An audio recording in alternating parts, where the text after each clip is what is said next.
burya koko isi ntisakaye, buri wese ashobora kunyagirwa. Umuntu aravuka akabaho, muri iyo minsi yo kubaho k'umuntu ahuriramo na byinshi, haba harimo ibyiza harimo ibibi. Nk'uko dusanzwe tubizi twese, igihe cyo kwishima urishima, igihe cyo kubabara ukababara. Muri ibyo bihe uko ari bibiri uzahuriramo n'abandi bantu. Hari abazifatanya nawe ubabaye,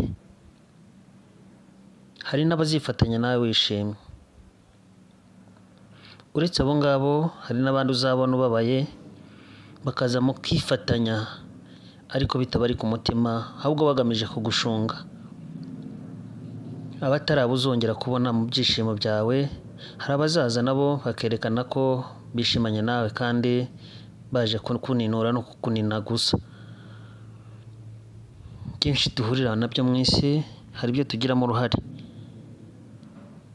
ariko kandi hakaba n'ibindi duhurira mu isi nabyo tutabigizemo uruhare.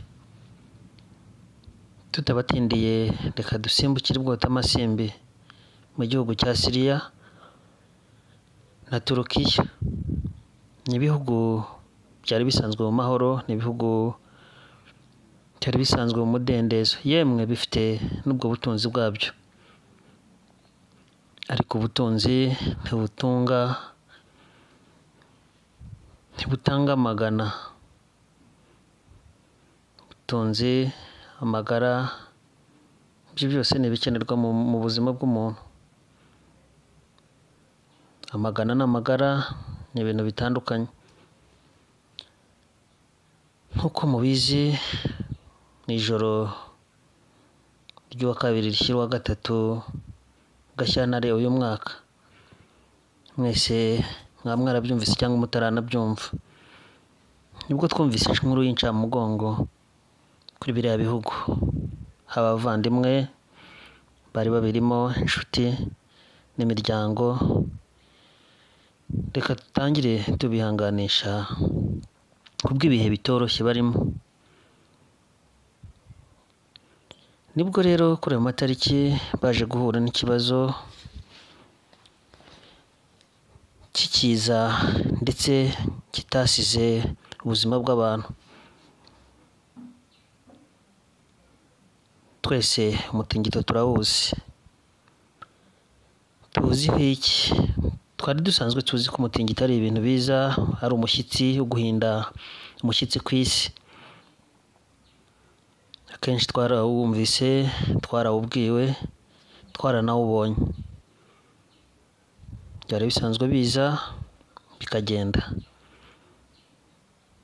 Ariko uyu mwanya tuvugana, umutingito twari dusanzwe tuzi wahinduye izina, uhindura inyito,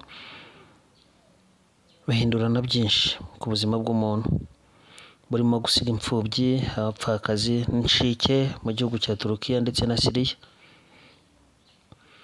Bibasiwe n'uwo mutingito uhitana ubuzima bw'abantu batari bake. Muraza kubibona muri aya mafoto. Nk'uko mubibona bagwiriwe n'ibikuta, hari ababashijwe gukurirwamo ari bazima, hari ababashijwe gukurirwamo bavuye mu mubiri. Imibare myinshi n'ibigereranyo cyangwa ibyegeranyo bikomeje kugaragazwa n'impuguke ndetse n'amatsinda afite ububasha mu gutabara habaye ibiza. Bigumye kugaragara ko imibare y'abapfuye cyangwa se ababuriye ubuzima muri ibyo byago bakomeje gutumbagira, cyangwa se umubare ukomeje kwiyongera cyane. Mu by'ukuri Imana tabara Syria na Turukiya ndetse n'isi muri rusange. Abaperezida benshi barimo perezida w'u Rwanda bagerageje kwihanganisha ibyo bihugu. Uretse n'abaperezida gusa, natwe ubwacu turabyihanganishije. Ni ibiza bitera bitateguje, ariko kandi birababaje kuba ubuzima bw'umuntu bwabigenderamo, nta ruhare bwabigizemo. Inzirakarengane rero zabayeho kera, ziriho n'ubu kandi zizahoraho. nkivuga gutyo wakwibaza uti ese kuki ateze iminsi ubuzima bw'umuntu? Nuko nzi ko mu buzima bw'umuntu hari byinshi tudategeka, wabyanga wabyemera bigomba kukubaho. Si byo twifuza, ariko kandi Mana nagusaba ngo abo bose baruhukire mu mahoro, kandi ukomeze unihanganishe ababo basigaye. Wowe rero uri gukurikira amakuru kuri B&N TV show, ntacyo usabwa kindi, nta bya mirenge usabwa uretse kuduha subscribe. Nuduha subscribe umurimo wawe urawukoze kandi neza, igisigaye haraba ari ahacu.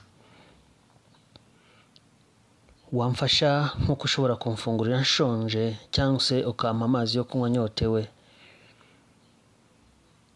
Gira imbabazi n'ubundi ukora iyo subscribe, ntibisaba amafaranga ndetse n'ibya mirenge, birasaba umutima gusa.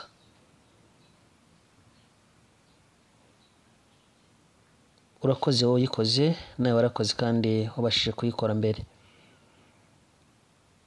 Urakoze wowe udukurikiye. Iyi ni B&N TV show, uwo mwumva kuri micro na screen za B&N ni Bizimana Eric. Urakoze, naho ubutaha.